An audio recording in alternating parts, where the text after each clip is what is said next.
ఈరోజు ఇక్కడ చూసినప్పుడు కేంద్రం దివాళీ బోనస్ అని చెప్పారు. కానీ మనందరికీ పండుగలు దసరాతో స్టార్ట్ అవుతాయి. 22 అమలవుతుంది. దసరా నుంచి మనకి దీపావళి వస్తుంది. దీపావళి తర్వాత సంక్రాంతి వస్తుంది.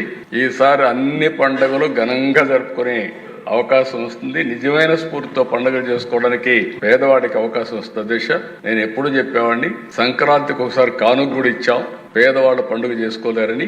ఈ రోజు ఈ యొక్క రిఫార్మ్ వల్ల 99% ఎవరైతే 12% ఓల్డ్ స్లాబ్ రేట్ ఉన్నారో వాళ్ళకందరికీ 0% వచ్చేస్తున్నారు.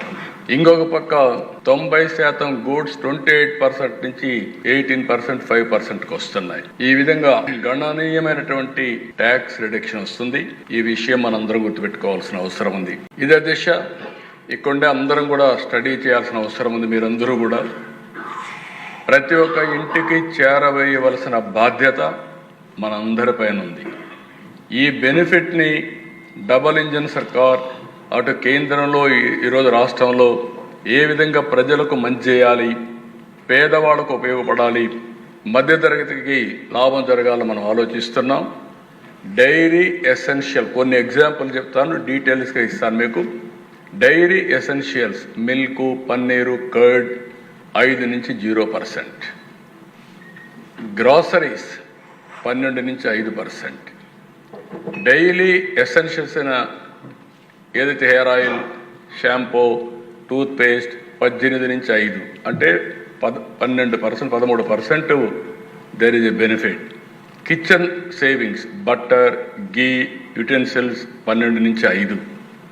సోషల్ ప్రొటెక్షన్ ఏదైతే కవరేజ్ సర్జెస్ ఫ్రమ్ 19 నుంచి 64%కి ఇవి ఉపయోగపడే పరిస్థితి వస్తుంది.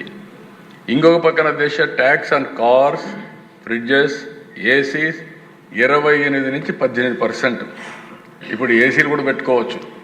ఎందుకంటే రాను ఎకానమీ పెరిగినప్పుడు కామన్ మ్యాన్ కానీ మధ్యతరగతికి కూడా ఉపయోగపడే విధంగా ఈరోజు ఇవన్నీ తగ్గించే పరిస్థితి వచ్చారు. కార్స్ కూడా చాలా వరకు తగ్గే పరిస్థితి వస్తుంది.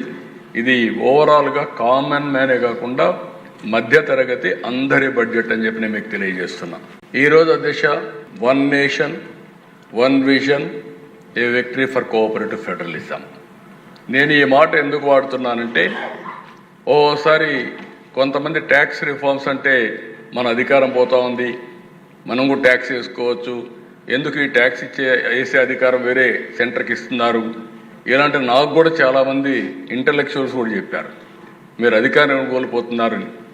నాకు అధికారం కాదు, శాశ్వతంగా ప్రజలకు అధికారం ఇవ్వాలనేదే నా ధ్యేయం. అందుకే వన్ నేషన్, వన్ విజన్ ముందుకెళ్ళామని చెప్పి కూడా నేను తెలియజేస్తున్నా. దీనివల్ల యునానిమస్గా కన్సెన్సస్ బిల్డప్ చేశారు ఆల్ స్టేట్స్లో. రెండోది ఒక పొలిటికల్ మెచ్యూరిటీ ఏదైతే ఎన్డీఏ గవర్నమెంట్ చూపించిందో, ఎక్కడా డిసెంట్ లేకుండా అన్ని రాష్ట్ర ప్రభుత్వాలని కన్విన్స్ చేసి రిఫార్మ్ తీసుకొచ్చారు.